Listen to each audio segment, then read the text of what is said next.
বন্ধুরা welcome back to my channel. তো সবাই কেমন আছো? আশা করি তোমরা অনেক ভালো আছো। তো ফাইনালি আমাদের স্বপ্ন পূর্ণ হতে চলেছে।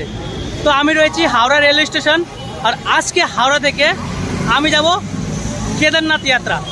তো কেদারনাথে এই ব্লগটা আমি তোমাদের জন্য স্পেশাল এই জন্য করছি, তোমরা হাওড়া থেকে কিভাবে হরিদ্বার থেকে কেদারনাথ যাবে সব কিছু আমি ডিটেল এই ভিডিওতে বলবো। ভিডিওটা পুরো দেখো। এই কেদারনাথ যাত্রা তোমাদের জন্য কিন্তু খুবই স্পেশাল হতে চলেছে। তাহলে শুরু করা যাক আজকে নতুন ব্লগ, লেটস স্টার্ট।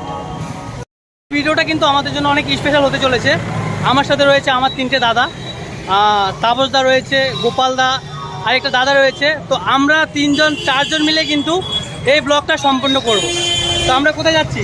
আমরা এখন কেদারনাথ যাচ্ছি। স্বপ্নের জায়গা। স্বপ্ন মানে বিশাল একটা মানুষের বিশাল বড় স্বপ্ন থাকে, তাই না? তোমারও স্বপ্ন ছিল যে আমার অনেক দিনের স্বপ্ন ছিল যে কেদারনাথ যেতে পারবো কি না। যারা মনে করে কেদারনাথ যাওয়া অনেকটা ট্রাপ, কিন্তু কেদারনাথ যাওয়া কোনো ট্রাপ নয়। ভিডিওটা দেখলে তোমরা বুঝতে পারবে খুব সহজে কিন্তু তোমরা কেদারনাথ যেতে পারবে। শুধু ভিডিওটা দেখতে থাকো, ভিডিওটা ফলো করো ব্যাস।